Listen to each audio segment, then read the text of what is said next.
All right, so welcome back to the channel. My name's Kevin. I'm Tarsha. This is Conversations with the Crawleys, and on this channel, we do a lot of conversations about faith, family relationships, and we do recaps, reviews, commentaries on some of our favorite shows. This one is all about Stacia and Nate from Married at First Sight in San Diego. So do us a favor. Come on, do it. Hit the like, request notifications, and share. And we'll see you in the comments. And also make sure you subscribe and become a member. Write that down. That's a lot. Write it down. Yeah. I might have to start putting that up there like bam, boom, bam, boom, bam, boom, bam. Boom. Hit you. All right. So Stacia and Nate,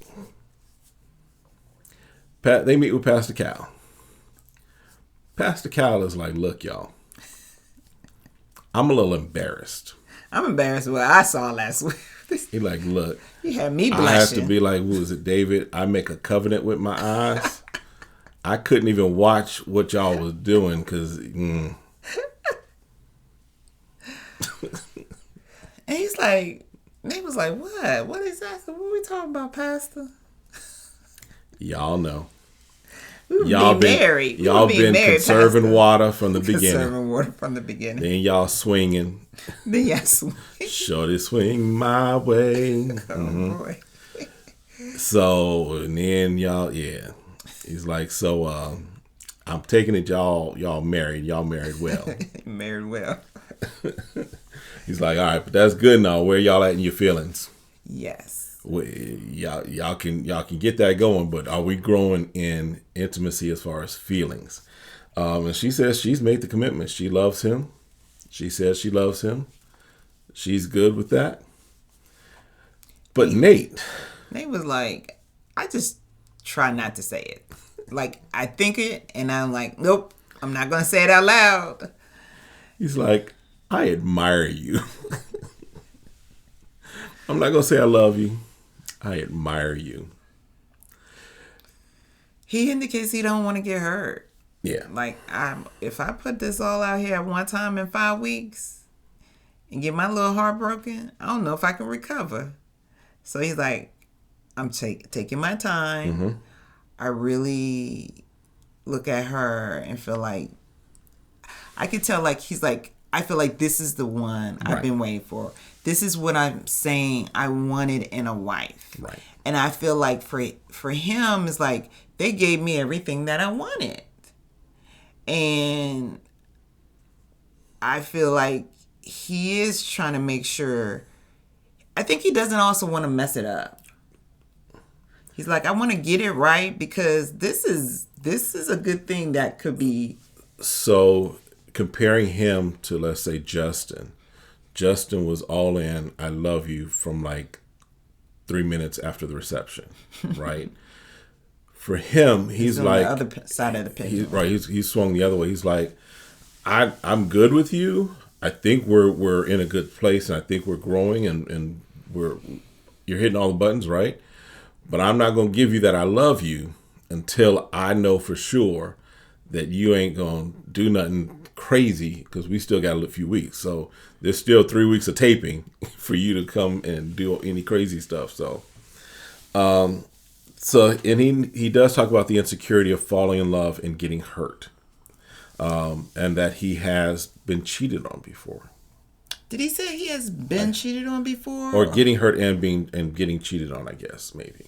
Yeah, because I don't think he said anything about cheating.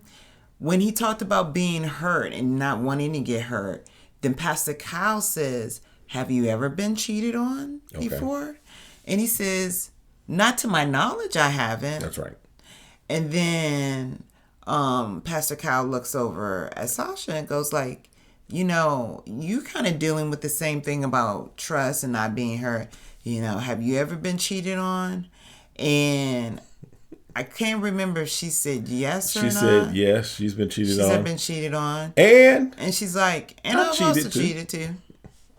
And then they go, whoop. Yeah. You did what? Nate was like, okay. And then Pastor Kyle asked a follow-up, so, okay, how long ago are we talking? She was like, oh, this was about 10 years ago when this happened. So I think she's, 35, 37? Yeah, so she was in her mid-20s. Mid to late 20s, yeah. Right. And Pastor Kyle looked back at him because of his reaction and him making these noises like, well, what do you think about that? He was like, well, I would never think she would ever do something like that. I know her now. Right. And who she is. And she never would present to me as someone who would cheat on someone. And I'm thinking, yeah, because she's 10 years older and she's grown and mature. Right. That's the thing I think he has to realize is that, yes, who he knows her as now is different than who she was 10, 12 years ago. And so you can't hold her, as at fault, even though, yes, it was her fault, right? But you can't fault her in your relationship for what she did in a different relationship 10, 12 years ago.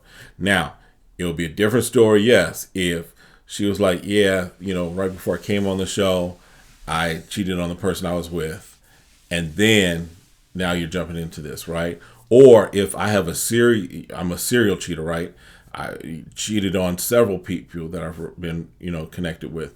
Then yes, that could be a pattern to pay attention to. But if she's saying, look, this happened 10, 12 years ago, I've had relationships since then, that's not been an issue on her side, it's not an issue, bro. Don't make it an issue that it doesn't have to be. Or, you don't want to be judged for your past sins. Right. And so in this case, Pastor Kyle went back to her like, so, it sounds like you are really open and being vulnerable. And she's like, yeah, and I really don't want to be judged for what I did in my past. You do see another person. Right.